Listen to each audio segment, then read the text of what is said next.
Elle avançait en silence, comme une ombre immense sous le soleil brûlant du désert.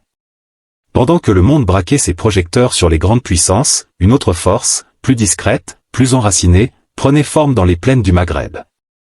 L'Algérie, longtemps perçue comme un acteur régional figé par son passé, entre guerre de libération et immobilisme politique, changeait. Lentement. Profondément. Stratégiquement. Depuis 2020, les mouvements sont devenus visibles pour ceux qui savent regarder. Un redéploiement massif des forces armées. Des acquisitions militaires vertigineuses. Une doctrine de guerre repensée. Une montée en puissance calculée, sans tapage mais sans retour. Ce que les analystes nommaient hier une « réforme militaire » prend aujourd'hui les allures d'un véritable basculement historique. L'Algérie, en 2025, n'est plus seulement la première armée d'Afrique. Elle est peut-être en train de devenir l'un des nœuds centraux d'une reconfiguration globale du pouvoir militaire au sud de la Méditerranée. Derrière les murs blindés de ses bases, à l'abri des regards occidentaux, des projets secrets se trament. Des partenariats inattendus se nouent. Des alliances anciennes s'effacent, pendant que d'autres, plus explosives, surgissent des sables. La discrétion algérienne n'est plus une faiblesse. Elle est une arme. Mais que cache réellement cette ascension fulgurante? Qui sont les architectes de ce réveil militaire? Et surtout, pourquoi maintenant? Préparez-vous à plonger dans une enquête géopolitique troublante. Voici l'histoire méconnue d'une transformation brutale et décisive. Voici l'Algérie militaire de 2025. En 2020, l'armée algérienne semblait puissante, mais figée. Lourde. Héritière d'un passé glorieux mais prisonnière de ses propres structures. Puis quelque chose a bougé. D'abord discrètement. Puis, à une vitesse fulgurante. L'Armée nationale populaire, ANP, s'est engagée dans une mue silencieuse, mais radicale. Le changement ne fut pas seulement matériel, mais doctrinal.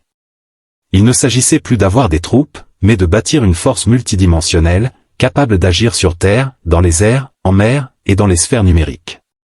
Le président Abdelmadjid Tebboune, accompagné d'un cercle militaire resserré, a donné un nouveau cap. La formation des officiers a été profondément réformée, techniques de guerre asymétrique, analyse géopolitique avancée, entraînement dans des environnements désertiques et montagneux. Des centres spécialisés ont vu le jour, à Biskra, à Béchar, à Lagoua. Le commandement a été restructuré selon des logiques plus opérationnelles, inspirées de modèles chinois, russes et turcs. Mais ce réveil ne fut pas seulement une décision présidentielle. C'était une réponse à des signaux inquiétants. L'implosion du Sahel et l'expansion de groupes terroristes lourdement armés. La perte d'influence de la France dans la région. La volonté américaine de redessiner les équilibres du Maghreb via le Maroc et Israël. Face à cette instabilité croissante, Alger a compris qu'attendre reviendrait à disparaître. Il fallait frapper avant d'être encerclé. Prévoir avant d'être surpris. Dès 2021, les exercices militaires se sont multipliés. Des manœuvres conjointes avec la Russie et la Chine ont été organisées, certaines à huis clos, loin des caméras.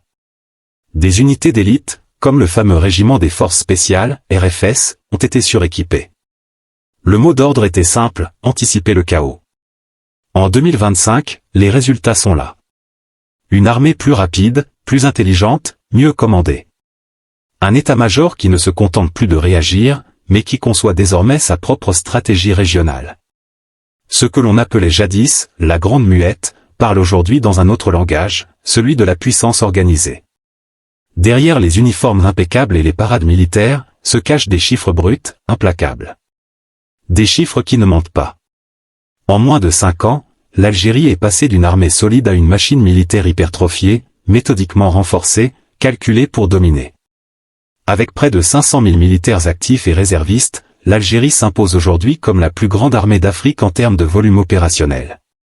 À ces chiffres s'ajoute une conscription obligatoire toujours en vigueur, garantissant un réservoir humain mobilisable à tout instant, formé selon les normes modernes.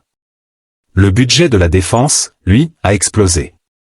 En 2020, environ 10 milliards de dollars. En 2025, plus de 18 milliards de dollars, selon des estimations croisées. Une hausse de près de 80%, orientée non pas vers la quantité, mais vers la qualité technologique et la polyvalence stratégique. En matière de matériel. Avions de chasse, Su-30 MK, MiG-29M, et tout récemment, le Su-57 en négociation avancée avec Moscou. Forces terrestres, Charté, 90 MS, véhicules blindés furtifs développés localement en partenariat avec la Russie et les Émirats. Marine, frégate Meko à 2 Sens, sous-marin Kilo amélioré, et désormais des rumeurs persistantes sur l'acquisition d'un porte-hélicoptère multifonction. Mais la modernisation ne s'arrête pas aux équipements. L'ANP investit aussi massivement dans le renseignement, la reconnaissance électronique, et surtout la formation de cadres spécialisés. Chaque région militaire dispose désormais de ses propres centres de simulation tactique, capables de reproduire des environnements de guerre asymétriques ou urbaines. Un autre chiffre frappe. En 2025, plus de 7000 officiers algériens ont été formés ou recyclés dans des académies étrangères, notamment en Russie, en Chine, en Inde, en Iran et en Turquie. Un brassage doctrinal assumé, loin des influences occidentales. L'armée algérienne n'est donc plus une force d'attente. Elle est mobile, lourde, technologique, et résolument tournée vers une logique de projection régionale. L'époque où l'Algérie se contentait de défendre ses frontières est révolue. Elle construit aujourd'hui un mur de puissance, aux fondations chiffrées, aux piliers métalliques, et au cœur calculateur. La guerre moderne ne se joue plus uniquement dans les tranchées ou sur les pistes désertiques. Elle se joue dans les cieux invisibles. Dans les réseaux. Dans l'ombre d'un signal. Dans le silence d'un drone. Et l'Algérie, depuis quelques années, a bien compris cette mutation irréversible du champ de bataille. Le tournant technologique s'est imposé comme une évidence. Dès 2021, le ministère de la Défense nationale lance un plan secret de transformation numérique des forces armées, baptisé en interne, Nujum al-Taliya, les étoiles de l'avant-garde. Premier pilier, les drones de combat. L'Algérie investit dans l'acquisition de drones MAL, moyenne altitude longue endurance, et HAL, haute altitude longue endurance. Drones chinois CH-4 et CH-5, capables de frapper à plus de 4000 km. Drones iraniens Moager 6 et Shahed 129, adaptés à la surveillance tactique du désert et des frontières. Développement local de prototypes avec les universités militaires d'Oran et Blida. Deuxième pilier, la capacité satellitaire indépendante. Avec le lancement du satellite Alsat 3 en partenariat avec la Chine, Alger obtient un œil constant sur le Sahel, la Libye, la Méditerranée et même certaines bases OTAN. Les images satellites sont désormais intégrées en temps réel aux opérations terrestres. L'Algérie ne dépend plus de données occidentales, elle voit par elle-même. Troisième pilier, la guerre cybernétique. Une division spéciale, discrète mais redoutable, a été créée au sein de l'ANP. Elle regroupe des ingénieurs, des hackers militaires, des mathématiciens. Leur mission, infiltrer, protéger, désinformer, manipuler. En 2024, cette unité aurait bloqué plusieurs tentatives d'intrusion sur les réseaux de commandement algériens par des puissances étrangères. À cela s'ajoute un écosystème local qui s'éveille. Incubateur militaire à Alger et Constantine. Coopération secrète avec des ingénieurs russes et iraniens en cryptographie et IA militaire. Développement d'un système de défense anti-drone entièrement conçu par des chercheurs algériens. L'ANP ne regarde plus la guerre à travers le prisme du passé.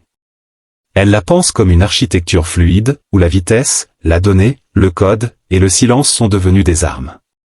Le général n'est plus seulement un homme de terrain. Il est aujourd'hui un stratège connecté à un satellite, à un algorithme, à un flux crypté. Aucune armée ne se construit seule. Et dans le grand échiquier mondial, choisir ses partenaires, c'est dessiner sa destinée.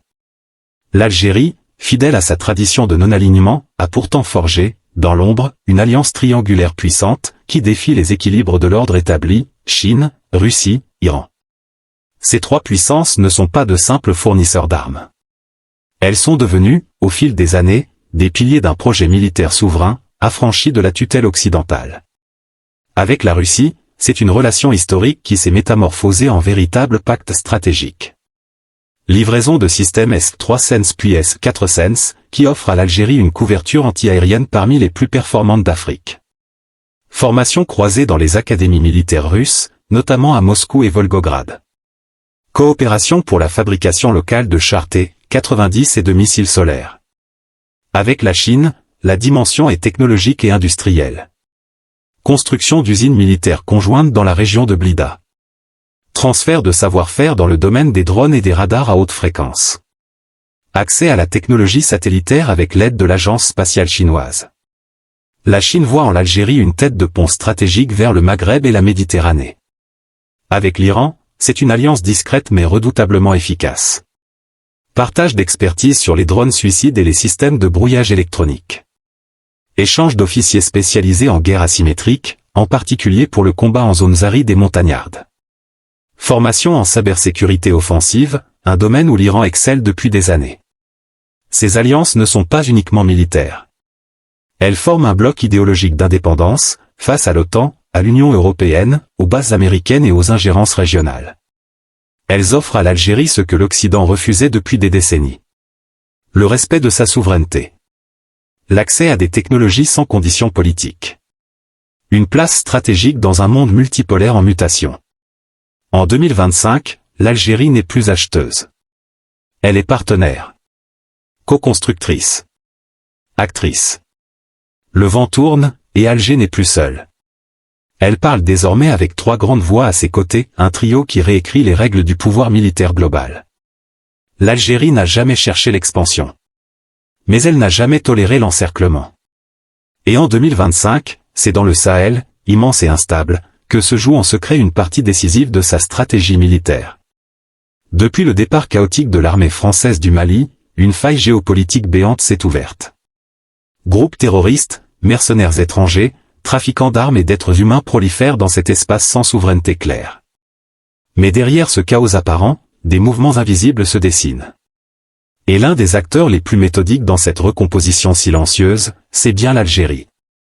Des témoignages discrets, croisés avec des images satellites, évoquent l'existence de points d'appui militaires algériens au nord du Mali et du Niger. Non revendiqués officiellement, mais utilisés pour des opérations d'observation, de soutien logistique, voire d'intervention ponctuelle. Ces installations temporaires hangars, pistes d'atterrissage, systèmes radars mobiles seraient protégés par des unités spéciales détachées du 104e régiment des forces de réaction rapide. Loin d'être une occupation, il s'agit d'une projection défensive avancée. Objectif, empêcher l'ennemi d'approcher des frontières nationales. Neutraliser les menaces avant qu'elles ne franchissent le sud saharien. Mais l'influence algérienne au Sahel ne se limite pas au domaine militaire. Coopération sécuritaire renforcée avec le Mali, le Niger, le Burkina Faso, souvent en lien direct avec la coalition AES. Soutien technique aux services de renseignement locaux. Formation tactique pour les forces sahéliennes dans des bases algériennes. Le tout dans une logique d'autonomie régionale, sans le filtre d'une puissance occidentale. Cette nouvelle géographie secrète s'appuie aussi sur la géopolitique énergétique. Des accords d'accès prioritaires aux sites d'uranium nigérien, des projets de pipeline sécurisés, et la mise en place d'une zone d'influence sahélienne algérienne, discrète mais bien réelle. L'Algérie ne cherche pas à conquérir. Elle consolide un bouclier invisible au sud, un rideau désertique sous surveillance constante. Ce que certains appellent des bases secrètes, Alger préfère l'appeler dissuasion sans drapeau. Lorsqu'un pays africain prend de la puissance, il devient un modèle. Mais lorsqu'il en prend trop, il devient un problème. Et aux yeux de l'Occident, l'Algérie de 2025 est en train de franchir cette ligne invisible. Dans les cercles stratégiques de l'OTAN, à Paris comme à Washington, les rapports se succèdent. Ils parlent de la montée en flèche de l'arsenal algérien, des alliances orientales inquiétantes, de l'autonomie grandissante dans le Sahel. Une question revient sans cesse. L'Algérie est-elle encore un facteur de stabilité, ou une future tête de pont anti-occidentale? Les premières réponses n'ont pas tardé. Restrictions sur les exportations technologiques vers Alger. Pression diplomatique pour ralentir les achats d'armes russes.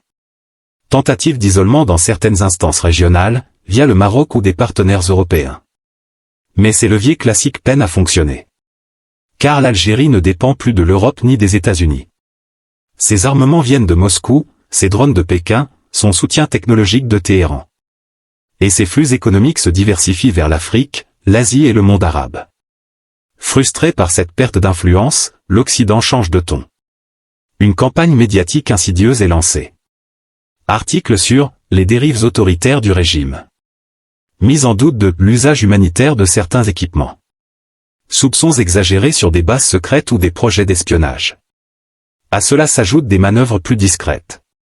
Soutien technologique accru au Maroc. Envoi d'unités de renseignement renforcées en Méditerranée occidentale. Tentative de négociations économiques avec la Tunisie et la Mauritanie pour contrer l'effet d'encerclement. Mais Alger ne recule pas.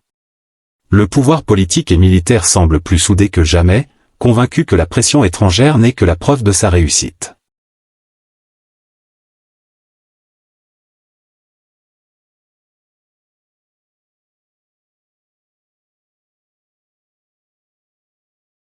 Dans cette tension croissante, les lignes se redessinent. L'Algérie ne se bat plus pour être entendue. Elle avance, imposant un nouveau rythme. Et l'Occident n'a plus d'autre choix que de réagir entre craintes stratégiques, sanctions inefficaces et repositionnement contraint. Quand un pays s'arme, il inquiète. Quand il s'unit, il dérange. Et quand il s'élève sans permission, il devient une cible. L'Algérie entre en 2025 comme une puissance militaire incontestable. Elle a les chiffres. Elle a la technologie. Elle a les alliances. Mais surtout, elle a la volonté. Pourtant, dans cette montée en puissance, une ombre plane. Car l'histoire moderne ne tolère pas les puissances africaines indépendantes. Celles qui décident seules. Celles qui construisent sans demander. La Libye de Kadhafi l'a appris. L'Irak de Saddam aussi. Et aujourd'hui, certains se demandent, l'Algérie est-elle la prochaine sur la liste? Car derrière les discours sur la stabilité, les droits de l'homme, les valeurs universelles, il y a des bases, des câbles sous-marins, des satellites, des intérêts. Et ce que l'Algérie représente aujourd'hui, c'est le droit de dire non. Non aux injonctions. Non aux alliances imposées. Non à l'humiliation historique. Mais à quoi mène ce non? Vers l'isolement? Vers le choc? Vers la dissuasion totale? Ou bien vers quelque chose d'inédit? Une puissance militaire africaine, souveraine, respectée et intouchable. Les mois à venir seront décisifs. Car ce n'est pas seulement une armée qui est en jeu. C'est une vision de l'Afrique. Une Afrique qui commande. Une Afrique qui impose ses règles. Et dans le désert, sous les satellites, dans le silence des casernes. Une question reste en suspens. L'Algérie a-t-elle encore le choix d'être seulement un pays? Ou est-elle déjà devenue un empire?